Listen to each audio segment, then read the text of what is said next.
Hoje eu vim aqui para dizer o quanto você é poderoso, o quanto a sua palavra tem poder e o quanto você é capaz de mudar o mundo.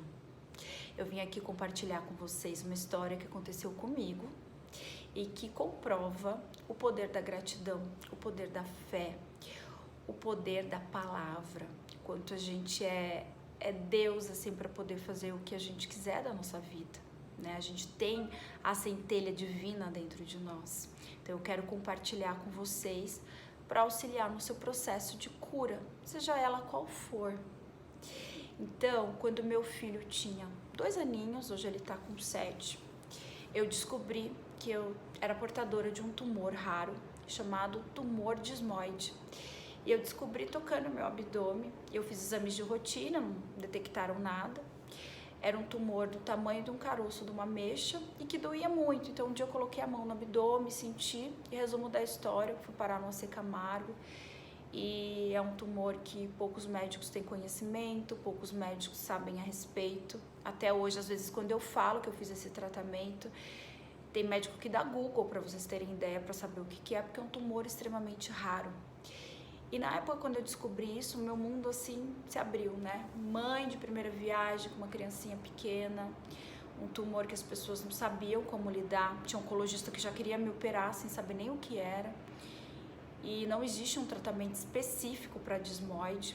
O tratamento que é feito, acredito que até hoje, é com medicação de câncer de mama, para vocês terem ideia. Então, é um tumor que ele não é nem benigno e nem maligno, porque ele não dá metástase, ele fica no meio ali, ele é agressivo.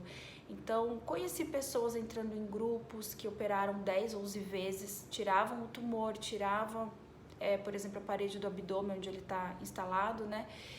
E ele nascia do lado, pegava órgãos. Então, eu conheci pessoas que amputaram perna, pessoas que morreram no decorrer do caminho, e tudo aquilo me deixava pior, ao ponto que às vezes eu ficava o dia inteiro colocando a mão no tumor para saber se ele tinha crescido. Eu achava que eu iria morrer, eu achava que eu tinha menos sorte do que as pessoas. Por que eu ia ter um negócio tão esquisito, com tanta coisa no mundo para eu ter? Eu fui ter a coisa mais esquisita do mundo. Então eu, assim, abri um buraco e ia cada vez cavando mais, de tão no fundo do poço que eu tava. Eu não dormia. Eu entrava no banheiro do meu trabalho e chorava. Eu fiquei muito mal mesmo com essa situação e eu não via uma saída.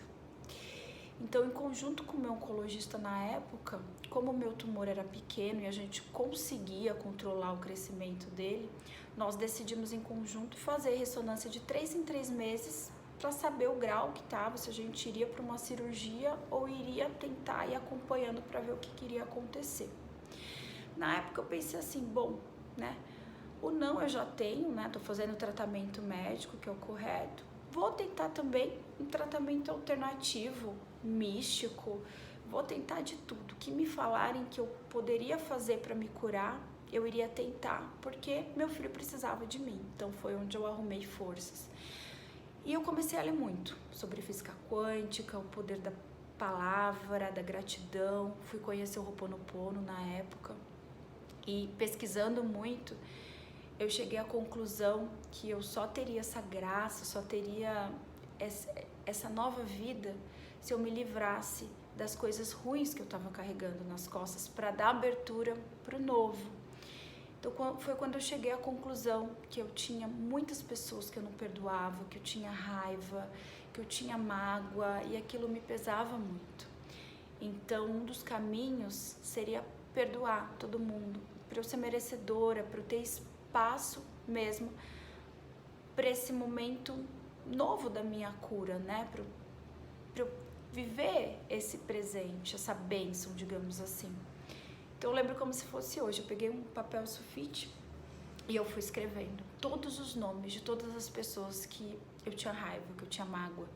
E eu preenchi frente e verso, então tinha ali parente, ex-namorado, pessoa de trabalho, ex-chefe, foi de tudo, né?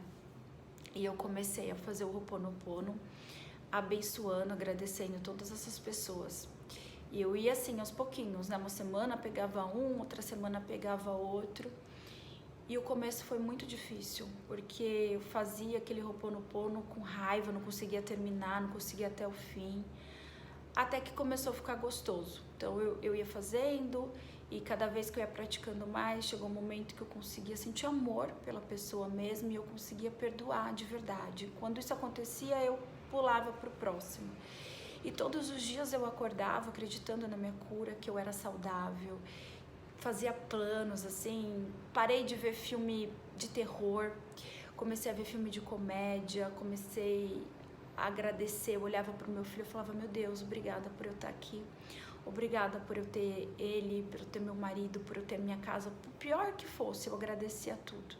E eu agradecia também a minha cura, né? Então foi indo, eu consegui ir perdoando essas pessoas, até que chegou um momento que eu senti do fundo do meu coração que era o momento de eu fazer o Ho'oponopono também para esse tumor. E foi um momento, sim, muito difícil, né? Porque esse tumor chegou trazendo tanta coisa difícil para mim, né? Assim, ruim, digamos assim. E eu comecei a fazer. Meu tumor, sinto muito, me perdoe, eu te amo, sou grata. E fazia.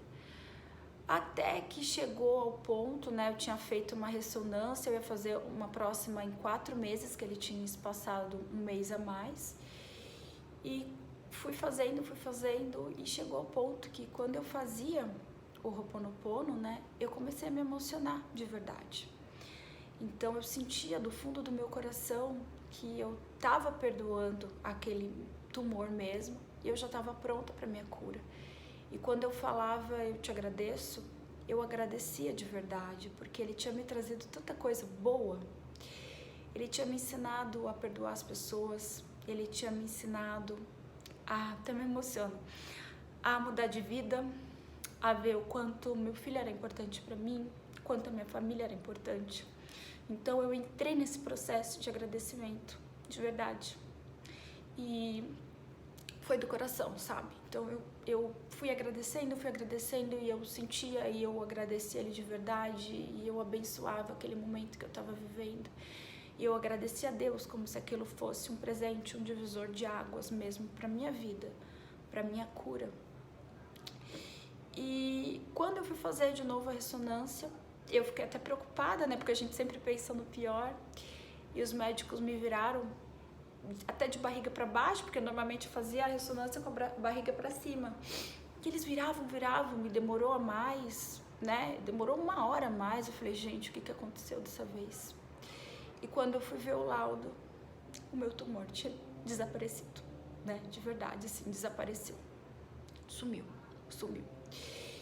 E aquilo para mim foi, assim, uma prova de que a nossa palavra tem poder, de que o nosso DNA ele é mutável, de que o nosso corpo ele tá em total sintonia com o nosso espírito, com o nosso pensamento, com o que a gente acredita, com a nossa fé, né? A fé, ela tem um poder assim magnífico, porque eu acreditava de verdade, eu agradecia as minhas células do fundo do meu coração pela minha cura. Era como se a gente estivesse trabalhando junto, né? E eu colocava força naquilo, eu agradecia, eu falava obrigada, né? A gente pode tudo junto. Eu agradeço vocês por me ajudarem pela nossa cura, né? E eu perdoava o meu corpo por tudo de errado que eu tinha feito com o meu próprio corpo. E quando eu fui no médico, o próprio médico me falou, eu lembro dele falando, moça, o que você fez? Que maravilha, né? Ele realmente desapareceu. E depois eu fiz outros exames, né, que constataram isso. Hoje eu faço tratamento anual, a ressonância anual, só para um controle mesmo, mas eu estou curada.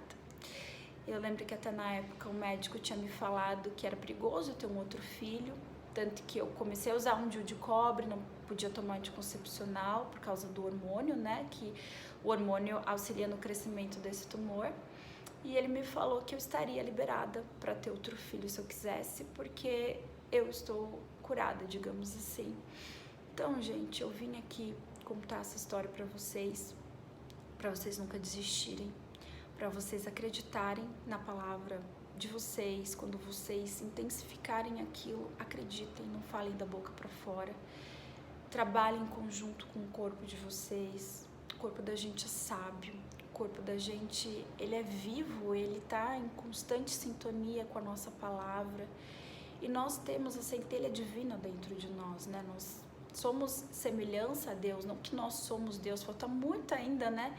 Pra gente ter uma evolução como um ser iluminado mesmo. A gente tá num passinho de cada vez na evolução. Mas a gente tem esse poder dentro da gente, se a gente crer, se a gente ter fé. E eu não tô falando aqui de religião, até porque eu não tenho religião, né? Eu acredito em Deus. Mas vocês podem, né? Tudo é possível nessa vida. Então acreditem, confiem e agradeçam sempre. O mínimo que for, sabe? Agradeçam a água que vocês tomam. Às vezes vocês não moram na casa que vocês gostariam. Não é a realidade que vocês têm, como eu estava naquela realidade, né, horrível, com tumor, morrendo de medo, mas eu agradecia, porque aquilo estava me ensinando alguma coisa. E o mais legal foi que todas aquelas pessoas que eu comecei a perdoar e dando abertura para o novo chegar, o novo chegou. Aquelas pessoas pararam de me perturbar, começaram a me tratar bem, me olharam com outros olhos. E assim, hoje eu falo, eu não tenho problema mais com ninguém, né? Tudo parece que se encaixou, né? Pelo simples poder da gratidão e da gente acreditar que a gente pode tudo. Você pode tudo, tá bom? Então confie em você. Um beijo. Fiquem com Deus.